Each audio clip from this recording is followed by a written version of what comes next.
మరి శ్రీధర్ సిసిలో ఏ కోర్సులో జాయిన్ అయ్యారు మీరు? నేను ఇనిషియల్గా బ్యాంకింగ్ అని జాయిన్ అయ్యాను. కోచింగ్ అయ్యాక నాకు హెల్త్ బాగోక నేను ఇంటికి వెళ్ళిపోయాను.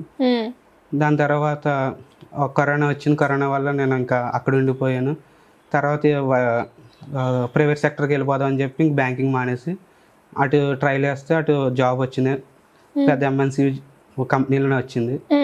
మళ్ళీ ఏమైంది? ప్రైవేట్ జాబ్ బాగానే ఉంది, ఎంఎన్సి అంటే వ్యవసాయం కదా. మా ఫాదర్ చుట్టుపక్కల వాళ్ళు అందరూ చెప్తూ ఉంటారు, ఇంకెన్ని సంవత్సరాలు నువ్వు ఇంటికాడ ఉంటావు, గవర్నమెంట్ అది తేలిక కాదు, జాబ్ చేస్తా కూడా నువ్వు ప్రిపేర్ అవ్వచ్చు అని చెప్తూ ఉంటారు కదా ఫ్రెండ్స్.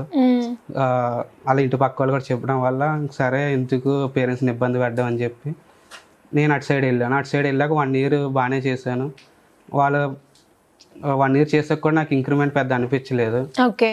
సో దాని తర్వాత మళ్ళీ ఇటు సైడ్ రావడం జరిగింది. నేను అంటే 1 year టార్గెట్ పెట్టుకుని వచ్చాను రావడం. అంటే నాకు ఇన్కమ్ కూడా పేరెంట్స్ నుంచి కొంచెం తగ్గింది. సో నేను ఒకటి పెట్టుకున్నా, ఇంకో 1 year చేస్తే నాకు ఒక అమౌంట్ వస్తుంది పిఎఫ్ కింద, అది పెట్టుకునే వచ్చాను ఇక్కడికి రావడం. నా పిఎఫ్ అమౌంట్తోనే నేను విత్డ్రా చేసుకుని నేను లాస్ట్ ఇయర్ ఆగస్ట్లో వచ్చాను.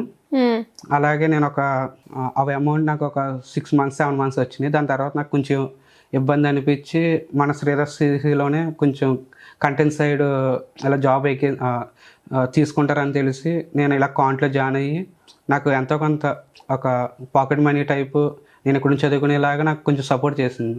ఓకే. సో ఇప్పుడు కూడా నేను అందులో అంటే నాకు జాబ్ వచ్చాక కూడా వెళ్ళలేదు, ఎందుకంటే ఏఎల్పినే కాదు ఇంకా బ్యాంక్స్ కూడా నేను మెయిన్ జాయిన్ అయ్యింది బ్యాంక్లో జాబ్ కొట్టాకే సార్ చూపించి, అంటే నేను బ్యాంక్లో జాయిన్ అయ్యాను కాబట్టి బ్యాంక్ కొట్టి వెళ్దామని నేను ఆ మోటివేషన్తోనే ఉన్నా.